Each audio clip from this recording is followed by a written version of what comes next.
Welcome back to another episode of With Sonar. I am your host, Luke Velasquez, and it is good to be back. I hate that I missed you last week, but thank you for tuning in. Of course, joined by me is my co-host, Kyle Taylor. Kyle, how are you? I'm doing good. It was a great experience last week, and I'm glad to not have the pressure of being the host of Sonar. So it went well. I'm surprised that you didn't kick me off completely. I thought you were just going to run solo, or maybe bring the dude on every now and then and just say, Luke, forget it. Yeah, another show that the dude runs. I mean, he's got like, what, 3 shows now? So it's only a matter of time before he owns every show on FreightWaves TV. But he's the face of Sonar. There he is, ladies and gentlemen, in the background. You can't see him, but we can. in the background. No, but it was a great show last week. I think we really just broke down some of the consistent trends of companies opening up, more companies going back to work, and what effects on the transportation market that might have. And there's a lot of that continuing to happen, and we've seen that in some of the Sonar charts, and there's some new features that we've released that we haven't talked about yet that I think are very reflective of some of those changes and opening up and whatnot. We'll see if it continues. Pricing, though, is still lagging behind. Correct. Well, I mean, it always does, but it's really lagging behind. Yeah, it's coming back up. I definitely don't want to have this show be what's going on Capitol Hill, but there's definitely still a lot of speculation of new regulations that could potentially go into play with the visibility onto brokerage margins. Coming from a broker's point of view, obviously slightly biased into why I would want that or why I wouldn't want that. And so, but it's a very interesting time because I think there's just so much awareness to brokerage margin, and we'll see it kind of start to slim on that percentage of brokerage margin. No, I think you're absolutely right. We'll see what happens. I mean, time will tell. I mean, I know some brokers are experiencing increases in volume. Some are still experiencing softening in volumes. It really just depends on where they are. So we'll get into all of that. But first off, got a brand new With Sonar shirt here. We have not had these before, so just decided to wear the branding. Let us know what you think. This is actually a Kyle Taylor here. Went to some folks to get this design. So stayed local, trying to keep the local businesses alive here. And apparently I did not fit in the shirt, so it is all Luke. Maybe you'll grow into it. Yeah, one of these days. But I had to keep up with my my boy George. Got to have the button up here. Maybe maybe mine's buttoned up. I have 2 buttons here. Exactly. Well, 2 that are buttoned. Looking mighty professional today. But so what are we diving into today?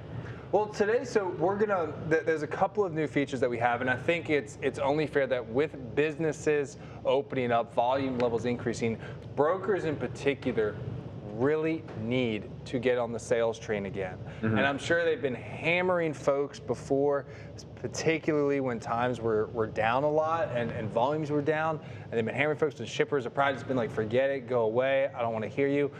Well, now they're beginning to need you again. While capacity is still loose, so don't think that, we're not saying that shippers are just dying to have you. They're not. Capacity is loose, but there are areas of the country where capacity is tightening. It's not everywhere is not created equal, and we're beginning to see the first signs of tightening in particular markets, and that's what we're going to dive into. So we're going to dive into where that's happening, and we're also going to dive into a brand new tool that we released that I think will really help brokers differentiate themselves from other brokers and potentially help them land some new clients, which is always a big win.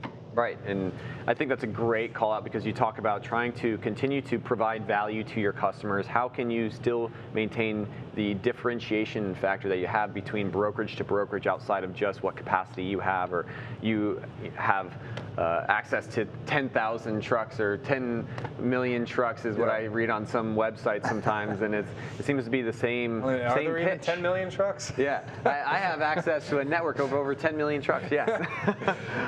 But with that, how do you differentiate yourself? And I think that's a huge aspect. And with Sonar, we can definitely dive into those volume shifts. Yeah. And I think from a very easy to use map perspective, it's kind of like what we were talking about earlier today, which was, what is the easiest way to identify changes with Sonar? And I have my preference. I was talking about different volatility charts that I like, and but really from a brokerage floor perspective, how can you get your reps that are out there selling in the right markets, in the right opportunities to capitalize on business that you don't already have.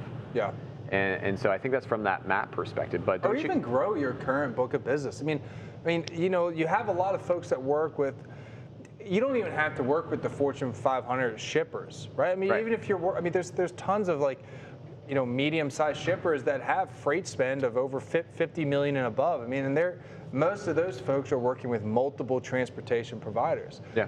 I mean, if you have somebody that has 50, let's just say 50 million in you know, drive-in spend, and you only have, you know, 20% of that movement, I mean, you got 10 million in spend that you're capturing. There's another 40 million there for you to capture. So I think it's even capturing more market share from your current shippers. So that's a relatively small shipper compared to some of the big ones. So anything that you can do to capture a larger piece of your shippers, you know, spend, I think is really valuable, right? Expand those relationships. That's key. Yeah, and I think everyone wants to know when is capacity going to kind of tighten back up? Yeah. When can we see rates start to at least progress in the direction that the carriers want it to be? When is it going to be in their buying power? And I think when you're very consistent in a market, it's crucial to be able to identify when that market's starting to grow in volumes, because you have consistent capacity, you have consistent freight, and you know, one of the benchmarks is be able to identify, okay, well, when volumes are down, we can see this on a chart. When volumes go down, but my freight is stayed consistent, well, when that freight starts to come back up, that's when, you know, could be different manufacturers that are now taking that capacity from you. Yeah. It could be project-based, it could be a number of things, but definitely to use that as a benchmark is key. Absolutely. No, that's a really good point. We're going to go into Sonar here in a minute, so we'll flash the screen up whenever we can. But we're gonna look. Volumes typically volumes are always the leading indicator, right? They tell the picture. Usually rates don't go up just because they go up. There's usually some factor of rates or volume levels changing, and that's going to affect demand as well as supply. So what we've got here on the chart in front of you for everybody to see, the blue line is year to date. We're looking at year to date on this chart. The blue line is the overall truckload volume levels in the United States. So, and the green line is 2019 volume levels year to date for 2019. So no surprise, in green and blue, we're tracking very closely for this year and last year, pretty much through the first 3 months of the year. Or the first 2 months, really, because then the beginning of March hit, all that panic buying set in from COVID, and we shot through the roof, and that's what you see there, that 30% surge in truckload volume. That's that big blue mountain, and then we fell down off a cliff. We've been showing folks this forever since this happened. But if you look at the last week, that's where things get interesting. If you see all the way here on the right, that blue eclipses the green. 10134, right? Yeah. That's what we're at. 10,134. We're about 7% above where we were this time last year. Yeah. All those people that voted for Zach Strickland at FreightWaves Live are about to probably be wrong, because Craig might win the I think he already bet. did. It was on the 15th. It was on but it had to go through the rest of the month, didn't it? Or just through the 15th? I thought it was through the 15th, but either way, volume levels are significantly higher than where they were this time last year. Now, this time last year, we had this little Memorial Day dip, so we might dip again. We'll see. But as of the moment, holding on very strong. And this is going. Now, we've seen tender rejections. They're not listed here, but we've seen tender rejections start to move off of their bottom. They're still very low. We know that rates follow tender rejections. So rates are beginning to move up. They're still very suppressed.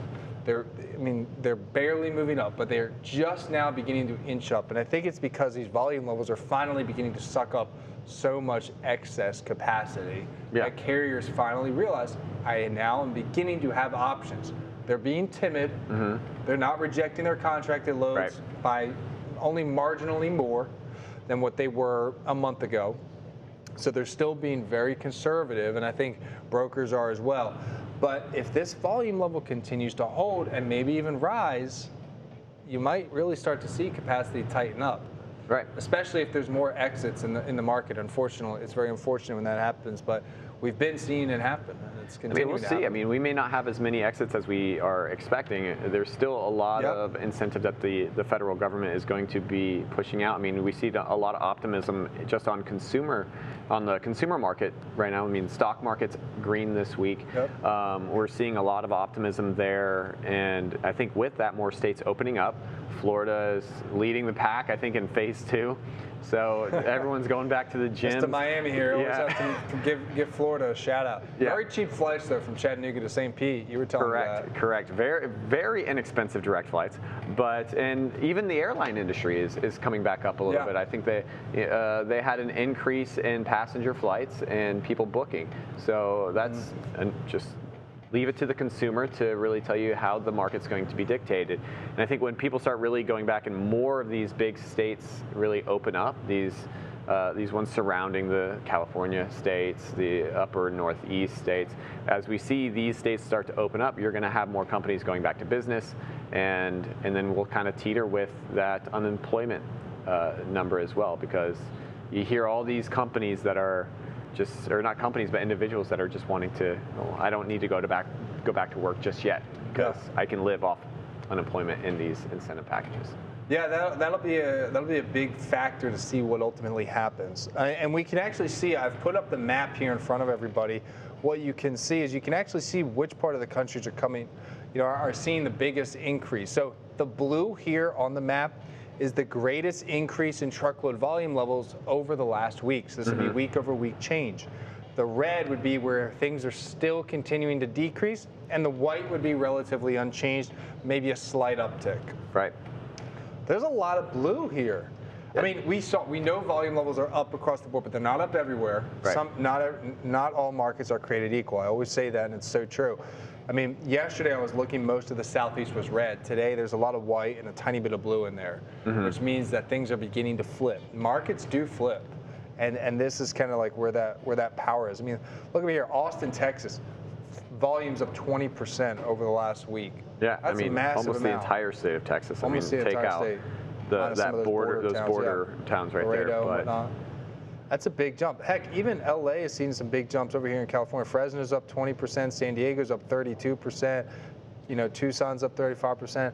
Not necessarily huge markets, but they're all rising and pushing those numbers up. That's going to tighten up capacity, and that will impact rates. I love this map. I mean, just to kind of hit on a couple things that you were talking about right when we started is when you get everyone back on your sales floor, you're trying to identify new companies to go after. You just learned, man, I really needed to diversify my portfolio previously to this. But what this will tell me is that if I'm a revenue generating or have a revenue generating role at my position, this is how I'm going to decide where I'm cold calling today. Yeah. I want to go after these markets. It may not mean that shipper is going to answer your phone. I mean, those shippers are getting called left and right now. Yeah. But to be able to position your reps in an area that has an increased amount of volumes, and then as tender rejections start to become a key factor in this, that's going to be just the 1-2 punch of where are the volumes and where is freight being rejected. And that where those really align is really where you're going to be able to use your own network and have that advantage of being that market expert. Absolutely, 100%.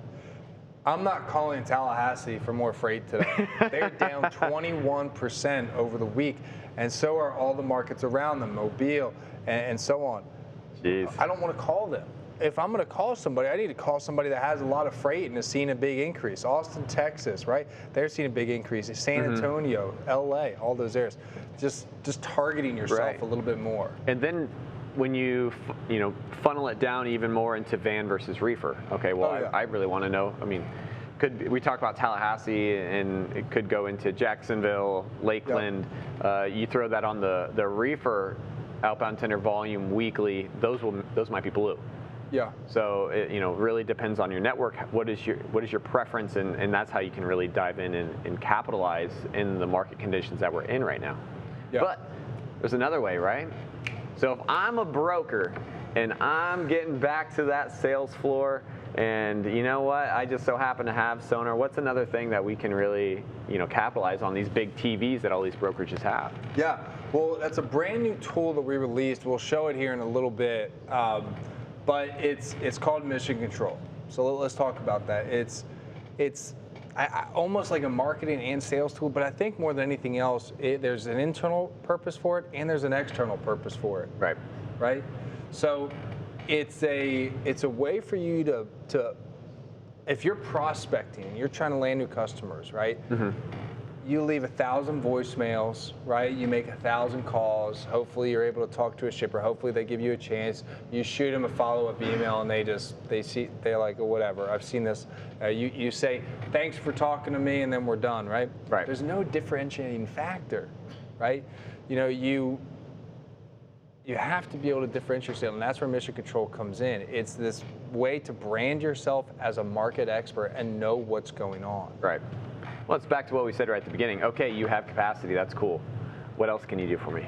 Yeah. And so that's why brokerages have been so beneficial, whether it's freight audit and pay, whether it's technology that you're able to offer, whether you're streamlining various back office processes for your provider. You know, now you can add, well, you can give your logistics team at X, Y, and Z shipper the best data, and they can see Luke and Kyle up on their TV. Who doesn't want to see us? Yeah. Well, maybe they don't probably want to see me. Yeah. I don't even want to see They'll me. probably just want to see the dude. But yeah, it's a very unique tool, and so what it really does is it pairs two things. We have the data that the tender data that we have, so the volumes, the tender rejections, the differences between inbound and outbound, which is that haul. And then we pair that with our FreightWaves TV, this industry-leading TV group that we have here that we really just keep continuing to show people the value of, and all that into one area. Yeah. And throw your brand on there. Maybe you have certain metrics that you want to see. You guys use maybe some ambition like we do.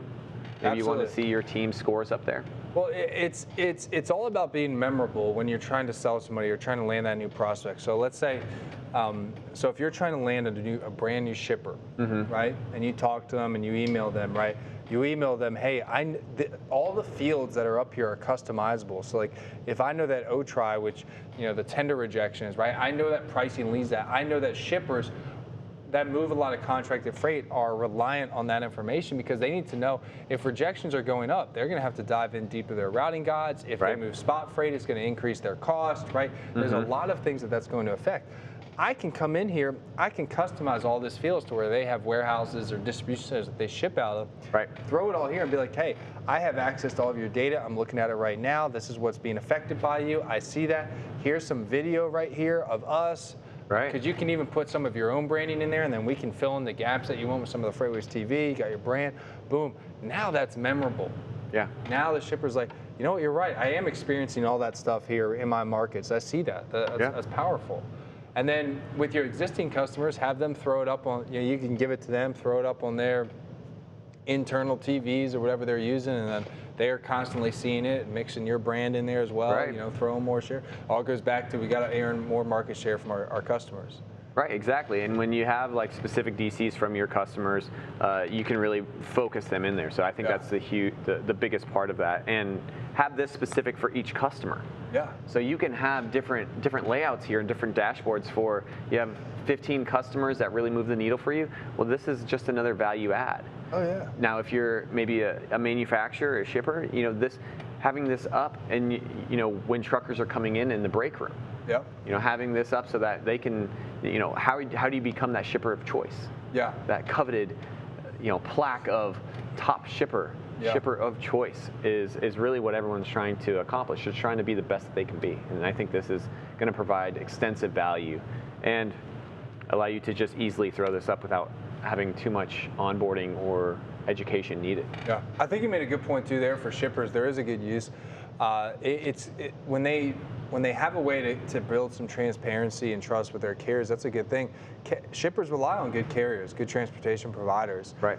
They want to be the shipper of choice. They want to have the better carriers. That their service does mean something. Cost is not everything with shippers. There's a certain budget that they allocate, and they want to be inside of that. Yes, but you know, service is very important to them, and they want to be able to work with those folks. So I'm glad you said that. I think that's a powerful piece. We're gonna dip out of this, and we're actually gonna go into our lane analysis tool in a little bit, which actually shows who has pricing power. Yeah, I think, well, we've dove into this a couple times. So last week we dove into it. The week before we kind of sprinkled a little pixie dust and led people, you know, led the horse to water. And then so Today we're really just going to dive in that usability, give you a little bit more of how easy this is to use. And from our perspective, obviously with SONAR, we're FreightWaves employees, obviously we're slightly biased, but there's no one else that really gives you all this information right at your fingertips.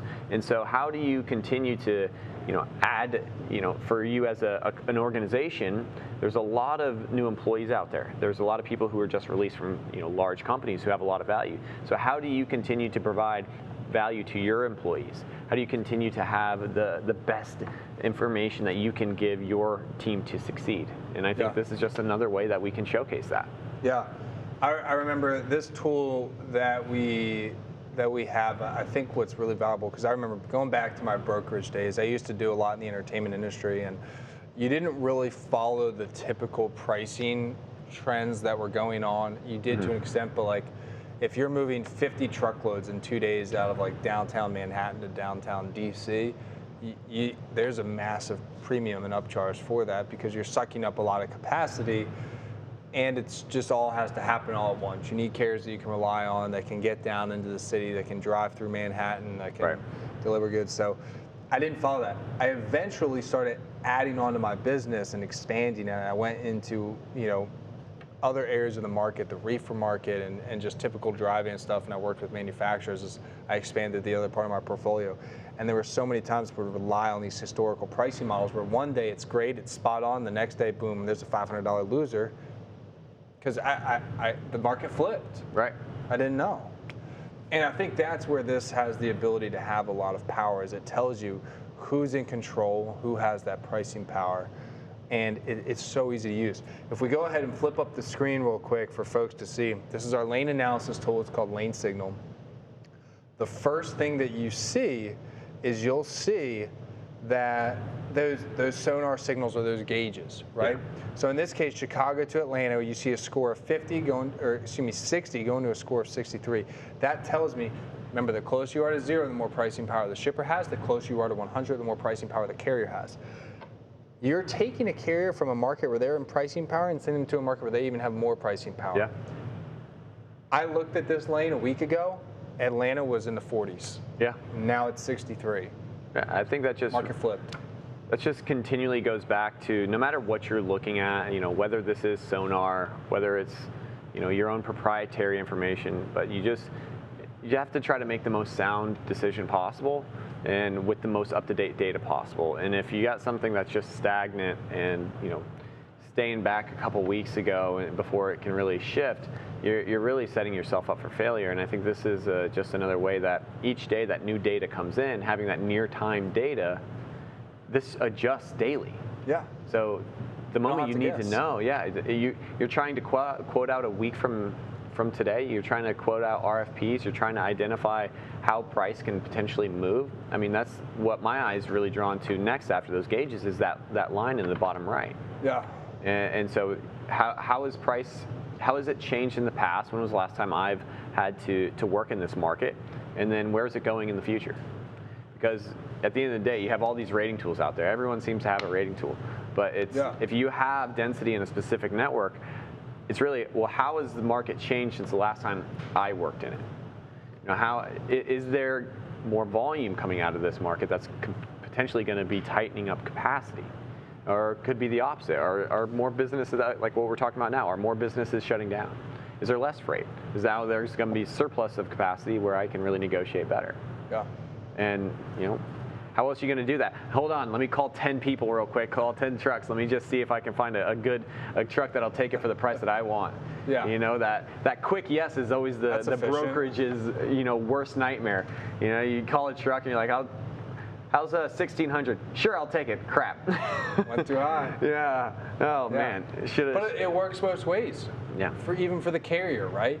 What if they're in a position where they, say like, oh yeah, 1,600, yeah, I'll just take it. But they didn't realize, and the carrier says, the broker says, right on, I got, it's like, it's the same way, right? They need to know as well, like, hey, I was in control. I should have asked for 17. Right, and that's that destination market. I mean, everyone always wants to protect the backhaul, and so if you can continually be full, and we're talking about, we're looking at operating ratios that are consistently over 100 right now. Yep. So driving empty is a negative. That is something that you are going to try to avoid at all costs. And so this, just like you said, from a carrier perspective, be able to use that destination, it's going to tell you exactly, what you're getting into at that in location, because these markets do flip. Just like you said, they do flip, and if you are used to a certain market, maybe now because of COVID you've had to diversify and go to the Northeast now that you've never had to really do that. Maybe you stayed always south. And I'll give you a perfect example. I just flipped it. I looked at a lane, Elizabeth, New Jersey to Indianapolis, Indiana. 56, a score 56 in New Jersey, right? A slight edge to the carrier, going to Indianapolis, which has a score of 41, so an edge to the shipper. If I'm a broker, I'm asking the carrier to do me a favor if I take them out of that market and send them to this bad market. Right. Last week, Indianapolis had a score of 55, and today it's at a 41. What happened was, and this is where carriers don't realize, they need this visibility just as much as brokers, is that Indianapolis flipped to a backhaul market overnight. It's been a head haul market almost all year long. Even through the whole coronavirus swing, there's been a ton of volume. There's been way more volume going out of the market than what's going in, giving carriers a lot of options. In about 8 or 9 days ago, that flipped and it went to a heavy backhaul market. There's roughly the same amount of freight going into the market as there was before, but the amount of outbound volume just dropped. Jeez. And carriers are getting stuck there, and they're having to deadhead further out to find loads, and it's increasing their cost. They have no negotiating power. If they have this, they can say, yeah, I'll go to Indianapolis, but I'm gonna need an extra $200 this time because I know I'm gonna have to deadhead.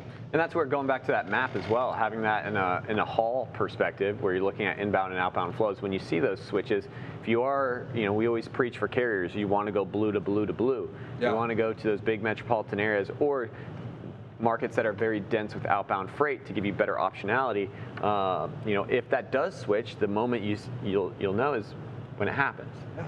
And so because the data is updated near time, this is exactly where it helps you out in that situation. So that's a great call out there. No, 100%. What's the what do you think, as you've been talking to folks and we're seeing this recovery, what are things that you're hearing? Are you hearing are there certain pain points or fears that brokers or carriers have right now? I think the carriers have certain fears, obviously, of wanting to protect their livelihood, and when are we going to continually go back? When's more freight going to come up and open up? Sure. But I'm not hearing a lot. I mean, a lot of optimism out in the market right now, or maybe that's just from my perspective. I do talk to a lot of brokerages, a lot of shippers, so volumes are on their way back up. Yep. We see that in the data.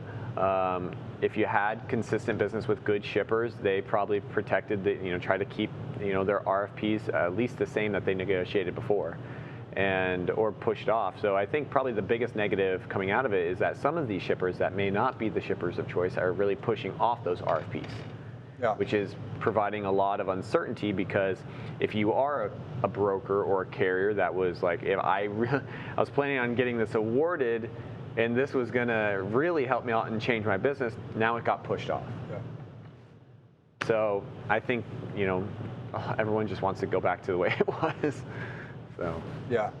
It'll be interesting to see what that looks like. I think there's a lot of, I think the idea of us going simply back to the way things were is probably not going to happen. I mean this in general now. I know we're talking about the freight market, but even just here, FreightWaves, we only come in for this show. We're now going to be remote through the rest of the year.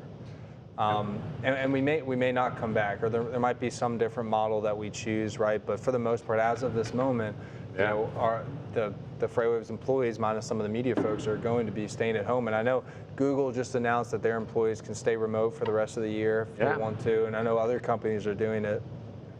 That'll be less cars that people need to buy. Yeah. That'll be less items that, less gas that people use. It'll definitely change things a little bit, which I think will be interesting to see. Right. So time will tell. Anyway, We're getting here close to the end of time, so thank you again, folks, for joining us on this episode of With Sonar. If you have any questions or you want to see Sonar in deeper action, leave us a comment below. Reach out to Kyle and I, and we'll be happy to get you set up. Otherwise, have a fantastic Wednesday, and we'll see you next week.